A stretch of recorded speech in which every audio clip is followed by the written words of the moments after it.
Z to E. Z to E, or E to Z. Somehow Canon have sort of sat inertly in the middle.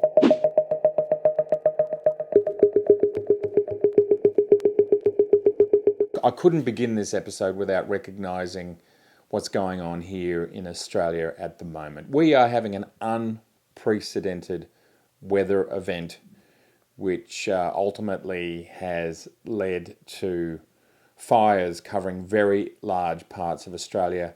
There are fires raging all over the country. Lives have been lost. Property has been lost. Now reached a point where we're seeing unprecedented bushfires here in Australia, unlike anything that we've seen here before. And there's some evidence that there is threshold-like behavior. Once you make things dry enough and warm enough, you see a dramatic escalation in these sorts of wildfires, these bushfires. So one might argue we're seeing some of those tipping points play out right now. So today I want to talk about mounts. With the growing debate around the value of the Z cameras continuing to rage on, with yet more and more YouTubers jumping on the Sony bandwagon, I just the other day saw Matt Granger talking about the truth about Sony. And I'm not sure what context that statement was made in. In the end, it was his truth about Sony, and I felt that title was unwarranted because there are many truths about Sony, and I want to just talk about facts. I'm a very data-driven animal. I want to talk about these mounts. I want to talk about the E mount, I want to talk about the R mount, and I want to talk about the Z mount. I'll just make a very quick side point about whether I should be saying Z or Z. I'll point you to an article, I'll link it below as well. Nikon have stated, and that's Nikon or Nikon, Nikon have stated you can say the word Nikon or Nikon relative to where you are in the world. If you are English, if you are part of the Commonwealth, if you are in some European countries, we say Nikon. That might make up 1 billion people. If you're in North America, you say Nikon. And of course, North America has somewhere between 300 and 400 million people at the moment. So that's another large chunk of people. How they say it in non-English speaking countries, and it's probably quite mixed. We're going to talk about the Z mount. And again, I suspect Nikon's philosophy also continues into whether you say Z or Z. We say the alphabet, and we say STUVWXYZ. That's how we say the letter Z. So, back to the mounts. Let's talk about the E, the R, and the Z. What I really wanted to talk about today was the fact that there's been a lot of hyperbola for Sony, and there's been a lot of hyperbola against Nikon. Somehow Canon have sort of sat inertly in the middle. And what I want to do is I just want to present some facts for us all to think about. These are just numbers. These are just cold, hard numbers. And today, I want to focus mostly on the mount. So what do we have here today? We've got the Nikon D4, we've got the Sony A7R, Nikon Z, Z7, Sony A7R III, plus this guy. I could have more cameras out. I could have my Hasselblad out. I could have my old Pentax out. I do have a Canon hiding somewhere. Oh yeah, well, where is it? I have this small representation of my cameras, and I go to a lot of effort to research and to find the camera that works best for my use case. I can't stress that enough. And that's why I have a broad range of cameras. So a photographer that's been in the game for a long time has to include legacy in their decision. That just simply has to be part of it. There is not a lot of economic sense in buying gear for, say, $30,000. And I don't know if you know, but with photography, largely, the moment you buy it and use it, it's worth half the price. It doesn't make a lot of sense to buy 30 grand's worth of gear. It's worth 15, sell it, and then have to buy another 30 grand's worth of gear. So legacy is important to some people. Obviously, it's not important to everyone. But for those that it is important to, it's important. So that cannot be disregarded. This camera was bought because it was top of the range, state of the art in 2012, neck and neck up there with the Canons. Sony Sony's E-mount was not even full frame at that point in time. In 2013, and at the same time as owning the D4, I owned the D800E. They were my flagship cameras. That is what I was working with. I made the decision to buy the A7R because I was really interested in mirrorless. I had thought about it. I understood it. I could see the advantages of it. And then if I think there's merit, I dive in. And in this case, I dove in. And the sensor in here, the 36 megapixel sensor in here, was supposed to be the same sensor that was in the D800. But the way Sony dealt with the files, the compressed RAW files, and the way Nikon dealt with the RAW files was different. And in the end, Sony was throwing away shadow data. And I love working with my shadows. One of the things that it most frustrates me about Z being terrible and Sony being amazing is when I bought this camera, when it first came out, there were 4 lenses. Sony started in exactly the same place that Nikon started, with 4 lenses. And I think the lenses were identical. It was a 55 1.8, which is this lens here. There was a 35 2.8, which I think is the lens that's on this one. Yeah, 35 2.8. The 24-70 f4, and I can't remember the other lens that they had. It might have been the 85. What I did is I adapted glass using a Metabones adapter, which came for free. Sony knew they had no glass, so in the early days when you bought this, you got a free adapter, you could get a Canon one, you could get a Nikon one, and I adapted my glass. And I got some great shots, which I'll show you here. It worked, but there were a lot of things that didn't work. The ergonomics weren't great, focusing wasn't great, adapted lenses you got nothing, no data, no focusing, no control over aperture. So it worked well with my tilt shift lenses, which were completely manual aperture, manual focus, manual everything, but it was a compromised experience. And that's fine. I got it because it was new. It didn't make me hate Sony. I know some people out there hated Sony, but you know what? There are people called bullies. You meet them at school. They pick on you just for fun. They pick on you because they've got nothing better to do. They've actually got problems in their lives, and so what do? They take it out on other people. And that's exactly what happened to Sony. I didn't do it. I bought the camera. I tested it. I used it. I tried to make it work. It was fine. It was fine enough. Full frame mirrorless was brand new in 2013. Brand new. So nothing to worry about. Then what I realized as time was passing, I needed a hybrid camera. And there were rumors that Nikon, this is in 2017, I decided I wanted hybrid. I wanted video. I had hybrid cameras, but Nikon's D850, as we all know, its video focusing face detect functionality, not good. Fine if you've got an operator, but if you've got to rely on autofocus, you're shooting yourself like I am right now, couldn't do it. Not worth it. You had to get a pole, get that in focus, and just leave it on manual focus. So that wasn't going to work for me. Nikon was allegedly going to, the rumor was that the mirrorless cameras were coming out at the end of 2019. And I thought, well, what am I going to do? So I looked across all the cameras. I looked at Canon. I looked at the Fujis. I looked at GoPro. I looked at DJI. I looked at everything. And it took me about a year.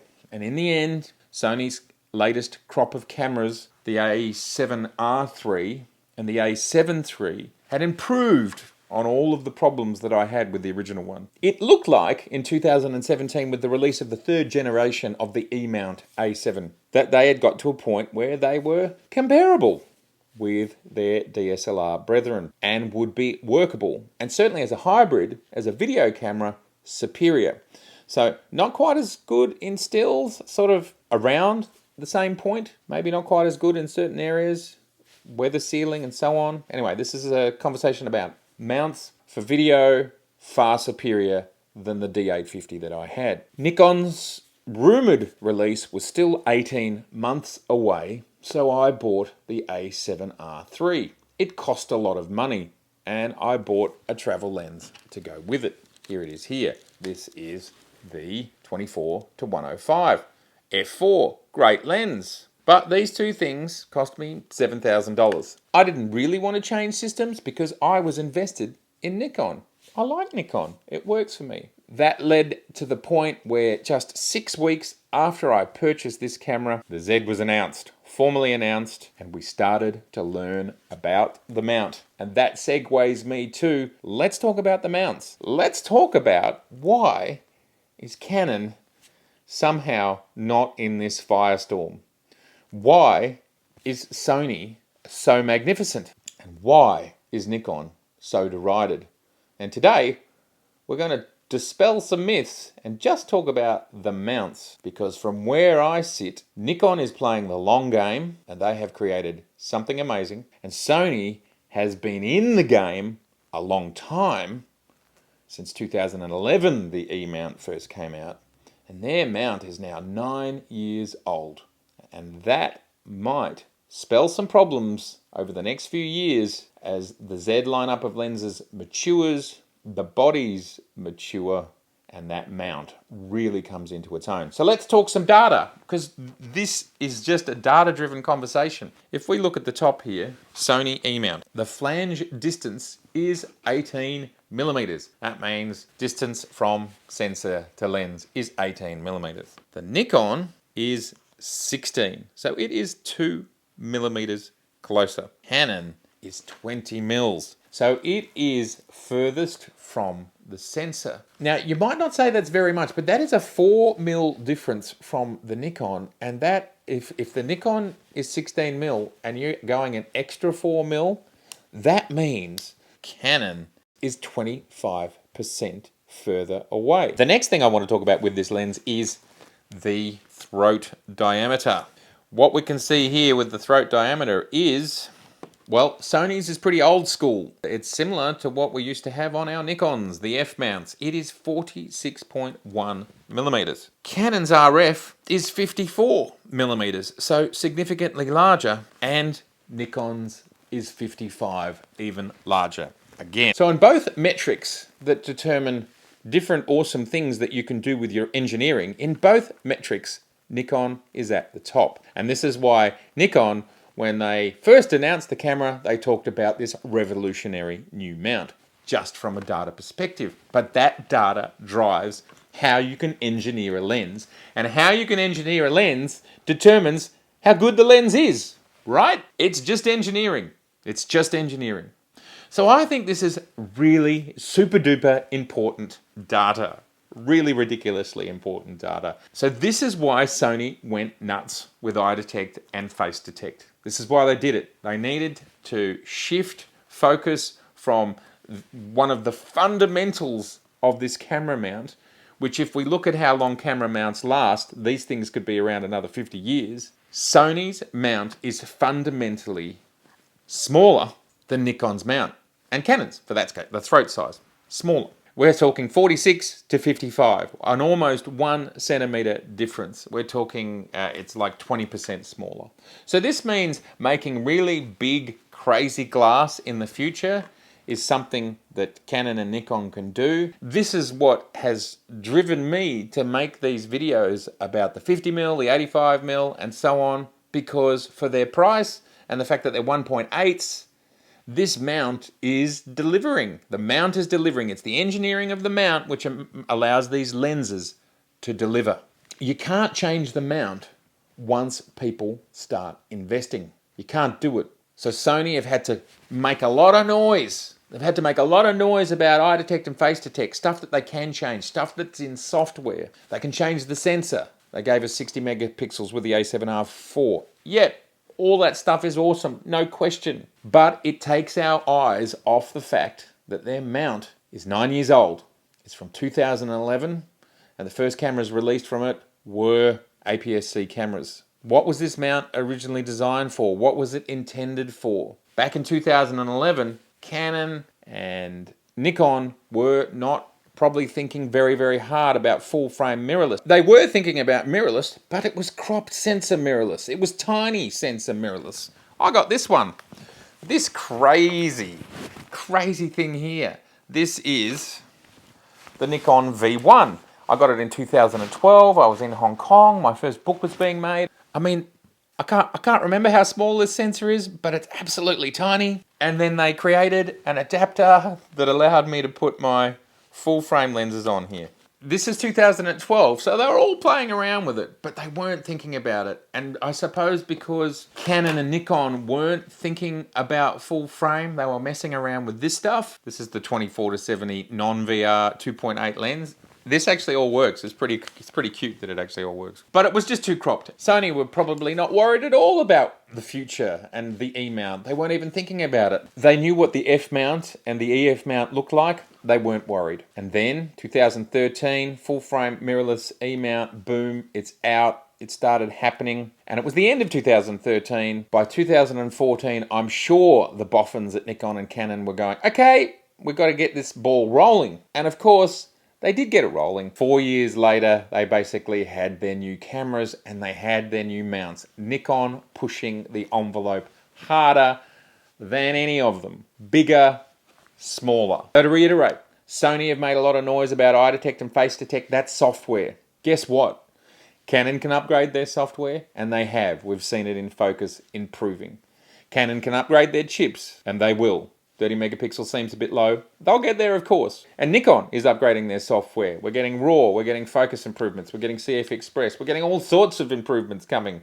I think we've had 5 firmware updates since the camera's released. More to come. And they can upgrade their sensors, and they can upgrade their bodies, and they can get 2 card. They can do all. They can get 2 card slots. They can address any problem that anyone might have. But none of these 3 companies is going to change their mounts. Clearly, Sony is not going to change its mount because they are putting out crazy, beautiful, awesome 600mm lenses, all sorts of glasses coming out, and they are doubling down on their mount. They have to push eye detect and face detect and autofocus, which is something that lots of people don't even use. They don't even use eye and face detect. But I tell you something we all use. We all use lenses. We all use mounts. Doesn't matter what camera you're on, and it's not going to change. Sony are not going to change their mount because they are releasing so much glass that's very expensive, very good, very expensive with this mount. So these 3 camera companies, they are committed to their mounts, and now they have to do the very best with the mount that they've got. You can go back to my video here where I talk about why I decided to stop using this camera and get this camera, and it was because of the mount. And back then, we didn't even really know what it would ultimately mean, but engineering is engineering. And I can tell you the 50mm 1.8Z S lens, it blew my mind. Watch this video here where I'm downloading the pictures and going through them with you live. And I'm like, what? This is crazy. And it is crazy. It's up to you what mount you decide. It's up to you how legacy affects your choices. And it's up to you whether you're a hybrid shooter or a landscape shooter or a portrait shooter or a sports or wildlife shooter. You know what you need. You know what you want. But I don't shoot sports and wildlife, so the high-speed acquisition, it's not something I ever used on my Nikon F lenses either. I never used the 3D focus system. I have always found focus manually with spot focus. And the only time I use face detect is right now. And as you can see, it's working great. And if you want to watch any of my videos using the Zs, it's working fine. Use case is super important. So Tony, Fro, Matt, whoever else, when you tell me that face detect, etc. is the reason to ditch everything else and buy a Sony, when you're talking to me, it's like, tuk, tuk, tuk, tuk. It's irrelevant. And I suspect I'm not the only person that it's irrelevant for. Many of us do not need to have the Ferrari version of that focus because the focus still works and it works in full light, much the same. Depends on exactly what you're doing and what you're talking about. But on average, much the same. And in lower light, it's 70 or 80% as good. It's absolutely specious. It's absolutely specious to say these cameras don't work and you shouldn't buy them. If you're worried about weather sealing, if you're worried about hybrid video, if you're worried about the future of your mount, which is what this video is about, then maybe Sony is not the one and only. The Emmy Award-winning Sony Trinitron. Sony, the one and only. Maybe there are other choices. Maybe there are other things worth looking at. The Noct was Nikon saying, we can actually do this. We can actually make this lens. That's what the Noct was about. They have made the most ridiculous mount. And here is a lens, and here it is in real life. We're going to prove it to you. That's the point. That was Nikon making their flurry, and Sony have made their flurry with eye detect and face detect. You need to work out for you. We cannot discount what we've already got. It is outstanding. The 24-70 2.8 is considered one of the best, if not the best 2.8 24-70 ever made. Why is this discounted? I don't understand. I just don't get it. And the bodies will keep being upgraded. And I want to end this talking about how this largest, shortest mount means we can adapt. And I'm going to do a separate video about this, but I want to show you, here's my Sony a7R III, here is my Z7. We are going to, right now, put this lens on this camera, and it's going to work, okay? It's mad. It's mad. And it works with everything. Focus, data, the lot. Whilst I mount this, you guys can watch while I mount this, I've read that these guys here, Tech Art, I'm not sponsored by them. If you want to sponsor me, let me know, because I love this idea of putting different lenses on different cameras. Tech Art have made an adapter. Now, there's only a 2mm difference. 2mm difference. This tiny adapter, it's on. Look at that. That's tiny. There's the 2mm right there. The rest is internal. Okay, here's the Z. Oh, there's the dot there. Okay, there we go. That is the Sony 24-105 f4. Now, let's turn it on. We've got a picture. Look, there it is. There's me. Don't know what settings I'm on. Might not focus. Here is a Sony lens working really nicely. It's focusing quick and stabilization is working. There we have it. Z to E. Z to E, or E to Z. Tech Art have just announced a Canon EF to Z adapter, so we're going to be able to use Canon glass. And then the final thing, looking at this spec and seeing that the flange distance, so the Sony's 18 versus the 16, so there's only 2mm difference. The Canon is 20 versus the 16, so there's 4mm difference. There's a chance the RF mount lenses might work on the Z, because there's even more space there than with the E-mount. So if that can work, Canon EF can work, maybe Canon RF will work. And then the Z system allows you everything you could ever want. Mad. Let's shoot some video just to show you. I thought I was under Sony, so I was changing this here to go to video, where we change it here to go to video. Way better. We're rolling. So this is video being shot. And I'm using auto, so focusing on the screen is never easy, is it? Hi, how you going? But there you go. Or,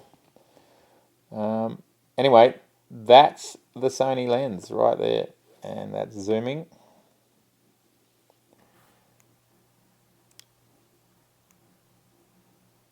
So if you can do the Sony E-mount, I reckon there might be an R-mount adapter. And if that happens, will the world melt? I'm not even sure if the world's going to melt by the fact that the Z7 can use E-glass now. You know, hey, if you want awesome lenses, Sony lenses are awesome.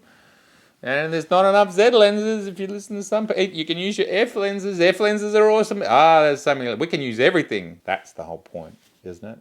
That's my point at the end of the day. The end of the day statement here is the Z mount can now use, it's actual fact, with adapters from these guys, the Z mount can now use almost any adapted lens known to man, including Canon, including Sony E-mount. I think the engineering shows us that we may well get RF as well. So does this make it the ultimate camera mount? Does this make it a camera worthy of some interest and attention? Does this make the Z worthy of some respect? Optically, it's through the roof. Well, everybody, thank you so much for watching. Look, I know this is going to be contentious for some people, but I'm not sure why, because all we've done is talked about facts. Yes, face detect and eye detect are awesome, but not everybody needs it. So let's just say it one more time. Face detect and eye detect are awesome, totally. And Sony are the best at it. Yes, they are. So relax, Sony. I'm saying it's awesome. The only other thing I'm saying is not everybody needs it. Not everybody uses it. And there are so many other reasons to buy a camera besides face detect and eye detect. Whether it's the mount, like we're talking about today, ergonomics, weather sealing, etc., etc., etc. Video, hybrid, etc., etc., etc. There are so many reasons. So when you're thinking about either moving from Nikon F to Nikon Z or whatever you're doing next, think beyond just face detect, because it might not be something that you do. All I'm trying to say is think about your mount. Canon, for example, their mount, the current full-frame DSLR mount has been going since the 80s, 4 decades. Nikon's mount, the F mount, 6 decades. Unless the industry completely falls over and dies, which I don't think it will, I still think there's going to be, you know, a couple of million, 10, 20, 30, 40, 50 million people still interested in photography globally. Everyone certainly is not just going to use their iPhone 10, 11, 12, 13, etc.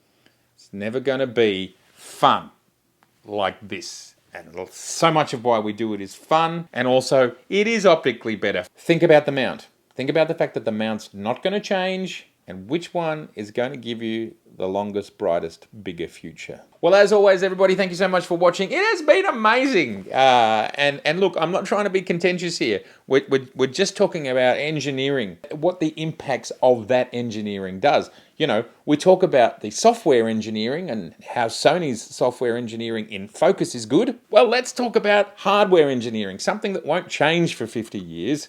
Whereas software can, and everyone can do it, and they can get chips with better focus systems on them. Everyone can do that, and they can do it every year. And what's the right mount for you? Do you want the mount, the mirrorless mount with the most lenses today? Do you want the mirrorless mount with the most 1.2 lenses today? Or do you want the mount that has the most opportunity moving into the future? Your choice. I just wanted to talk about it and share it with you. Thank you so much for watching. Let me know which mount is for you of those 3. I'd love to hear your thoughts about the engineering. Does it make sense? Anyway, which mount is for you? I'm not starting a war. You can see I have all these cameras, and I just want the one that works best for me. The one that works best for you today might be that you need all those lenses. The one that works best for you today might be the one where you need a 1.2 lens. Today, in a mirrorless camera, you might need it today. And you might not need in-body stabilization. That might be you. And right now, you might need the best hybrid, and you want to invest for the next 10 years, and so you do that. We're all different, so it's okay. We're all different. We've all got different use cases. Let me know what your use case is. Please, love to know. Let's not beat each other up. Australia's burning at the moment. Let's not do it. Let's be nice to each other. Okay? So I'll see you soon. Please subscribe if you like what you see. I'd love to see you again, so please do. Please share, because it makes us all smarter. Please like, because it helps get the word out there. Please comment, because I'd love to know what you think. That's the whole point. This is about us talking together and learning and understanding and getting smarter.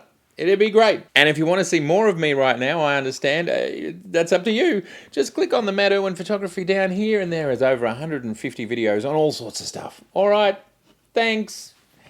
It's been great. And how about this? A Nikon with a Sony E lens. It's pretty funny, isn't it? Back in this day when I originally got this, it was a Sony with the Nikon lens, and then of course there's this crazy beast, which was what we talked about before, was this tiny mirrorless camera made by Nikon all these years ago. With anyway, go now. This is the credits. Go. All right, it's been great to see you. It's a lot of fun though. A lot of fun. Let's turn this little guy on. Is the battery still? I did charge it up. I did charge it up a year ago. Okay. See ya. Thank you. It's been good. Bye.